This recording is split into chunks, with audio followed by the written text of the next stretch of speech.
So let me, because I know we're going to be getting into the music segments and whatnot. Yeah. I kind of would like to start with your specific band first, just because I'm really curious as to why you chose this track to debut this month rather than one of the others. Is this just the newest track? Yeah, we remixed it, so it's not a new track per se that we've written. We've recorded it, but we just remixed it right now, and I think it sounds 10 times better than it did before. Well, let's hear it. Yeah, you want to hear that now? You like that segue? New Fallen Electric song. All right, well, shit. Let's do this is the music highlights. Yeah, we're doing the music highlights there, Josh. Yeah, wake up, bro. Whoa. How many finger am I holding up? You all right? All right. Circles by the Fallen Electric.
That's Circles by the Fallen Electric, man. It's probably our heaviest song to date right now. So, yeah. I like it. Right on. Has more Thank of you. A pop kind of element to it. Yeah. I think it's on a major scale, yeah.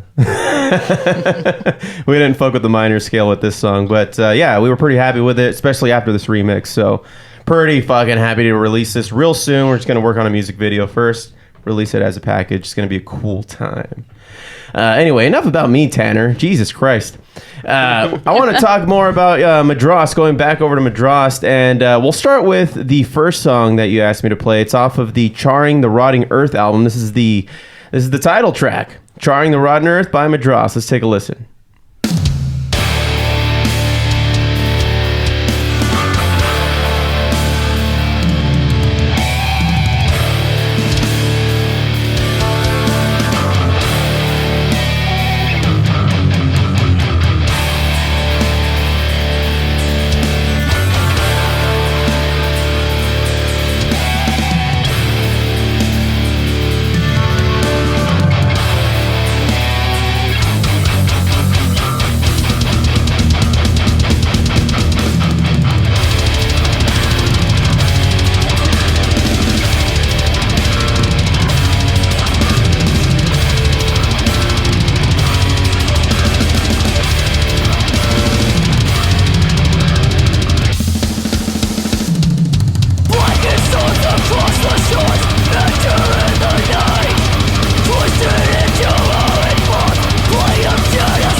Damn, that guy's pissed. What do you have? No, dude, that was awesome. I was just picturing, because right now we're really into Attack on Titan, the anime.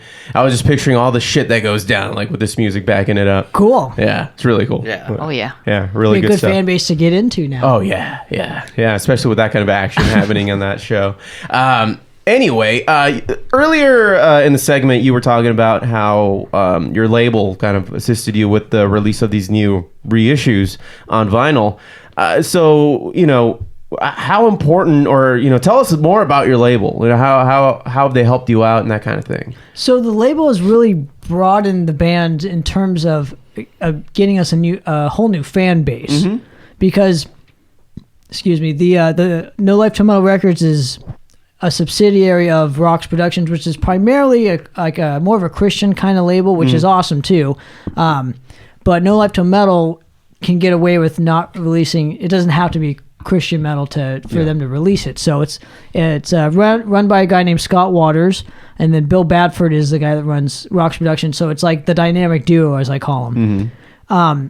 So pretty much they've just opened the doors that needed to be opened for us in order for us to kind of get just her to a whole new fan base, I would say. And they've also created opportunities for us in terms of marketing purposes, and I would say more opportunities to get our stuff pressed. Yeah. Because it's financially it's not really easy to do this financially. You got to have somebody with deeper pockets than yourself. And doing it year in and year out, like I said, Maleficent was reissued in 2020.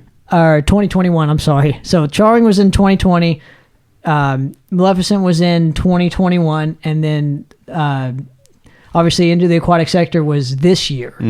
So let's say release it for the last 3 years. So I would say having a label is just super important, because it not only makes the band more legitimate, and I want to get your guys' perspective as far as that goes. In today's world, it seems like having a label is still necessary due to that fact, and it can obviously handle more stuff that, say, bands don't want to do. Yeah. But I also think it's imperative that bands don't solely rely on a record label to do everything for them. Right. I think a lot of labels, based on the labels I've spoken to, they're looking for somebody who can hold their own before they even need a label. Somebody who can still, and then the label will take that and then run with it and then multiply it by the amount of networking opportunities that they can provide you, or just the resources that they have at their disposal on a day-to-day, where a band that's just doing everything independently is not going to have. And it's amazing that bands don't promote themselves as much as you'd think. Like I said, having your own platform like this has really opened, at least to me, my eyes as far as what bands need to be better on. And I think promoting for sure is one of them. I don't know how you feel about that, but just being in a band yourself, do you see yourself kind of promoting yourself more because you're a host? So you try and branch off to other... It definitely helps. Yeah, I mean, because it's just, I mean, I'm going to use this platform that I created for it. I mean, I'd be stupid not to. But I'm saying even going on other people's platforms, promoting yourselves and whatnot. I just see bands just not doing that. Oh, yeah. And, we just did a string of, I want to call it a magazine tour in Europe. I mean, we weren't in Europe, but a lot of magazines around like Portugal, Spain, France, and the UK wrote about us. And, so we're trying to get out there. Nobody's a prophet in their own town. So, we want to branch out a little bit more than it's important that bands do it. And what do you think it is, Tanner? Is it like they try to be too humble and it's just to a fault? I think bands just don't want to put in the work. They want everything to be handed to them. Yeah. And I'm not trying to talk smack. It is. No, it's true. I've seen it firsthand. Yeah. The comment that I hear a lot that really bothers me is, well, let the music speak for itself. It's like, okay. Do you know how much music gets released on a daily basis? It's a lot. A lot. Thousands, hundreds of thousands of songs on a day-to-day. It's like how much video footage gets uploaded to YouTube a second? Is it like 300 hours? Some stupid, yeah. Right. Yeah. So if that's on YouTube and it's free, right. How much of is getting in? How much music is being uploaded day to day, second to second? Yeah. That's a lot of. And the only music that you know of and remember to put on your playlist is the one that keeps slapping you in the face. You gotta you gotta hold it to people's faces for them to pay attention. Well, not only the right that, way. Not only that, but you have to put yourself in other avenues that you otherwise wouldn't. It's a comfortability thing, I think, for a lot of bands. They like being comfortable, and so you kind of have to take that leap of faith and branch out into other territories that you otherwise wouldn't. Mm-hmm. You know, it's not easy. It takes work, dude. Yeah.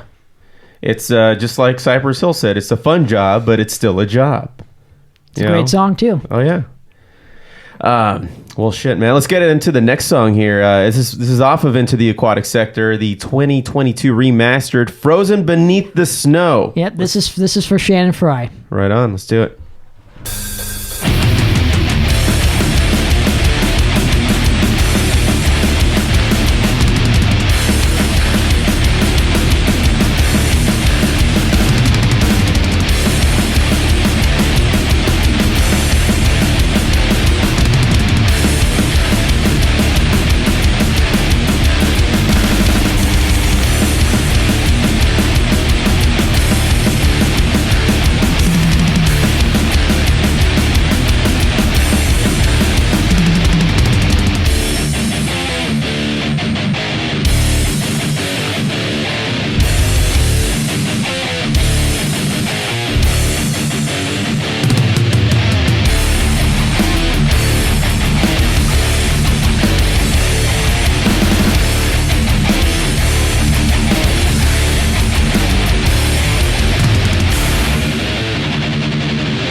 Hell yeah. There you go. Yeah, right on, man. Hey, I wanted to talk to you about your the production that you've put into all of this. Now, obviously, that was a remastered song, but it was first put out in 2014? Yeah, so 8 years ago. Beautifully remastered by Rob Caldwell, by the way. I thought he did a fantastic job on it. How different has the recording process, the editing process, all that, how has that changed for you, if at all, since 2014 to the stuff that you're doing now? Well, it's just like, as you know, technology changes day in and day out. So it's almost like... Would you say that it's easier or just different? Yeah, I think I use it more to my advantage than I would back in the day. I think I had to work a little bit harder to get the results I wanted to get. Right. But at the same time, too, I could have done it the way I did it. I do it now. I don't know. I like still putting in the hard work to get the results. So I don't like relying solely on just cut and paste kind of thing. Yeah. Like on this album, most of the guitars are like one takes. So I like making sure that they're played cleanly, and I did all the rhythms on that particular song. So, nice. Not say I'm looking for comments, but I'm just saying I like to at least put the work in, not solely rely on the engineer to do most of the work. Again, just most like of the magic. Yeah. But you're still, like, some bands would do live. They'll record the song all together at once. Are you tracking it? No. I'm doing it to a click. Obviously, scratch guitar to a click. Drums because you were doing two guitar parts, right? So, yeah. Drums go in, playing it to the scratch click. guitar and click, and then everybody just kind of follows along to the drums and vice versa. It's just so crazy when you think about, back in the day when people had to deal with analog tape, and the way they had to cut and edit that was just so strenuous. And then you had to get, there was a level of like pitch correction, but even then that required some more work, compared to what they got going on these days. Well, and it was expensive. Yeah. You got to think about what this for. Obviously, the beat. I think that's probably why you get more 1 to 2 minute long songs back in the day. Nowadays, you can do 20 minutes and takes the same amount of time problem. or effort. Yeah, and it's less cost. It's more cost effective, I guess. And you kind of had to get your vocal shit together, man. Like back then, at least, because there was only so much that they could do, and you would do so many takes of the same thing, but you had to be as close to the how the tunings are on the rest of the instruments. Right. Well, I think with my style, with our style compared to say classic rock, like the Beatles and whatnot, two completely different vocal styles. Yeah, obviously, kidding, but with I only could speak for us, so maybe you can bring us into your world of the Fallen Electric. But how I do it is, I always like to do almost in its entirety and clean up little sections that say like, oh, I didn't hit that note as what I wanted to, or I wanted to elongate that note or something like that. Or then, dynamics. Correct. Yeah. Then I'll go back in. But on this album, it was mostly 1 or 2 takes, vocally too. Yeah. Like that scream, I think I did it once. Yeah. And that was cool. That was it. No, that's good. So, yeah. I think it's also a matter of how much work you put into it. Yeah. Just like anything. Right. And working and being on the same page as your engineer and the people mixing and mastering it too. Everybody needs to be in on that process, I think. Well, that's why you have to hire people that you otherwise will trust. Yeah. It's like it's like hiring an artist to do the cover. Like when I chose Tony Cole to do the album covers, I had faith and trusted in him. I didn't need to give him any direction. It was just like, here's some lyrics. What he was going to pump out was going to be good. Right. Yeah. I didn't need to be in the same room 24/7, making sure every nook and cranny that he was doing worked. Right. Yeah. You would muddy the waters there. I used to. I'm not going to lie. I did it on one album and I kind of hated doing it. But got the results I wanted. No, well, that's ultimately you want to be happy with the. But you just got to hire the people that are going to give you the good results. Why hire them? Yeah. If nothing else. No, so. true. All right, well, let's play the last one that you wanted us to play here off of the album Maleficent. This is Under the Hammer, which, by the way, you said was a little underrated, so that's what we're hyping it up today. Appreciate it. All right.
Very nice. I haven't heard that forever. Thank you for playing that. Yeah, Oh, dude. yeah. No, good stuff, dude. Now, before we close out the music highlights here, you wanted to still highlight one more song by a band called Ozric Tentacles Absolutely. off of their album Pungent Effulgent. I think it's Pungent Effulgent. Is that what it is? Effulgent? Yep. Something like that. Let's go with that. They have like 80 albums, so I can't keep up with which one it's on. Now, how do you say the title of this song? I mean, the song's awesome, but is it just O-I? Yeah, that's what I think it is. It's just OI. O-hyphen-I. Yeah, just they're fucking weird, but I think you guys will dig them. So. Yeah. No, let's play it. Light up that joint, and fucking Pass it around. Well, it's sponsored by cannabis, so there you go. Right, perfect segue Boom. for that too. There you go. What's the cannabis thing again? Oh, Grass Store. Okay, there you go. Yeah, go to foodbarshow.com. Click on our banner, grassstore.com. I can't keep giving you this advice. We were not at the joint report yet, Tanner. But okay. OI.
She was weird, but it was dope. 1989. Can you believe that? Yeah. Yeah.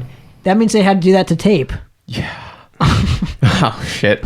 I like that. It was a nice, smart, and clever use of the talk box. Now you're saying that you're thinking they're using the keyboard. I was setting guitar first, but probably you're probably right. Yeah, because of the bending. Unless they're bent, I don't know, the fucking 89. They have a keyboard player, so I know that's it's whatever it is. I love it. Mm-hmm. And it's a lot of the same sounds that we've heard in other bands that we know and love. I mean, you can rattle them off: Pink Floyd, Mars Volta, shit like that. Yes. Yeah. All that stuff. It's good. It's good stuff. And the fact that it's all instrumental is really cool. I just wonder how high they were when they chose to make a band called Ozric Tentacles. I would say very. Very. Yeah. At least a little bit. Yeah. At least a little bit. Tanner, I'm just going to piss Josh off with this song if you don't mind. That's fine. Okay. Oh my God. This is requested by Steph. You think I'm ugly, I don't care. You think I'm dumb, I don't care. You think I'm scum, I don't care. Bitch, I make my money. Party till I die. With my chin up high. Fuck 'em up, fuck 'em back. Twerk like it's my last day on this earth. Let the dollar make it work. Terrible. Have you seen the music video to this song? Not the actual one, but I've seen all the TikToks and shit made with that song. It's just as ridiculous. At first I thought it was a dude. We all thought it was a dude. It's a lady. It's a Dutch lady from the Netherlands, and she's talking about how she's gonna keep her chin up high and shit. It's a good message, I think. I don't even know what that is. What is? Well, her name is Amy Bibabi from the Netherlands. This is her single, Chin Up High. It's all over fucking TikTok and Instagram with people like putting videos of, what are they playing? Like Pokemon Go, and they're putting a Dragonite on somebody's head, just dancing to the song. Yeah, it's usually like a Dragonite or like a Charmander on like somebody's pet. On a dog's. And it's the backing is this song. Like there's no rhyme or reason to it other than, it's just. Yeah, it's fun. It's ridiculous. I wonder who determines what song gets, what's the word I'm looking for? Really popular at one point. Like goes viral? Yes, and shit? goes viral. Or it starts trending? I don't know. People, I guess. Just people backing a nonsensical, irony is huge with this generation. And it's TikTok. We're in the TikTok generation where just the smallest little video, smallest little snippet can just take off. Yeah. See, I kind of disagree because you were talking about Numa Numa, and that was way before. So we've always had it since the We've internet. always had it, but I'm saying to the scale that it's gotten. In scale, it's grown a lot larger because of social media like TikTok, where also Numa Numa grew too because of MySpace in particular. Obviously it was E-Bomb's world, but not a lot of people went to E-Bomb's world unless a friend told them about it. Everything was always on MySpace. And then remember Vines came out? Yeah, and then Vines came out. Vines, you get like 7 seconds or something? 7 seconds, yeah. Yeah, just to make a video, and there was a lot of clever shit out there at that time. Vine went out of business, but Instagram and Snapchat absorbed that concept with stories and stuff, and now you don't get the same kind of Vines because now they'll allow you up to like 15 seconds to a minute depending on what you're doing. Well, then now you have TikTok, which can allow up to like 3 minutes now, so you can have like a 3-minute video on TikTok, and I've seen bands when I was using social media put full music videos up on TikTok. They were there. So you just had to like press a button, you can just keep watching. It's the new MTV. If potentially, it's not that it's being used for that, but yeah. There's one more point I wanted to make. You said that you were making a music video for the Fallen Electric track that you played earlier. Yeah. So what is the concept you're going with this time? I want something really grody. Like I want something like B-movie. What do you call it? Those scary movies from back in the day. Like the slasher films? Yeah, like those dirty like slasher films. Those like B-rated, like a Grindhouse. Grindhouse. Yeah. I want that feeling for it, and I want us. I'm going to tell you what's been running through my mind with the concept of this music video. Play by play. Yeah, I want us like trying to run away from something chasing us, right? And it's pretty much, that's the music video. Sometimes it'll cut to us playing a riff, you know, on stage or I don't know, in that forest that we're running in. And at the end of the music video, I don't know how we get there, but we get cornered by this one guy who's presumably, I guess, a friend once you figure out what's happening here. But he catches up to us. We're cornered. We're fucked. And instead of killing us, he gives us that circle that kids did back in the day on the leg, you know, and then he punches us in the arm, and that's the end of the video. So when you're going to be starring in this? Yeah, I'm gonna be the guy punching him. Yeah. Okay. Yeah. You're gonna get this guy to run. Come on. Yeah, I can run, man. I'm pretty fast for a big guy. Remember, the villains never have to run. They don't run. And the payoff's at the end too. So if they make you run, you just hit them even harder. Yeah, that's true. Yeah. Yeah. Do you see Jason running? They don't run. That's true. Never Or runs. That's true. Mike Myers. Yeah. Yeah. Hey, all right. I think you're onto something there, Boom, Josh. son. Hey, look at that. You didn't even have to run. Check you out, clever fuck. Sounds like my Tuesday. Tanner, it's been a goddamn slice of heaven. Thank you very much, guys and gals, for having me. I really of appreciate a course. moment of your time. Yeah. Make sure to pick up Into the Aquatic Sector on 2 CD set and vinyl LP at NoLifeTillMetalRecords.com or RocksProductions.com, RocksRecords.com, and PoppetsCorner.com for the podcast. If you like more in-depth music talk, because I'm a music nerd, definitely that's the podcast for you, I would say. Absolutely, man. And you know, I've just decided right now that this particular episode will be a two-parter. So this will go up as its own kind of contained episode as a part one to a larger episode, which will complete after, you know, we say our goodbyes to Tanner here. But thanks for sticking around, man. Thanks for coming down. I know it's not an easy trek from, where are you at, Lake Forest to Ontario, California. It's a little bit of a drive. So Well, thanks for doing it. Appreciate it. Well, anytime you guys want to have me again, we'll do it to it, and you come down to my neck of the woods, we'll do it to it again. It's not so bad for me. I kind of work 20 minutes from there. So. All You good. just go pop over to his corner, Foo. And what's sad is I live on a corner, You're as you know. Yeah, you do live on a corner. That was not intended. Just letting you know that.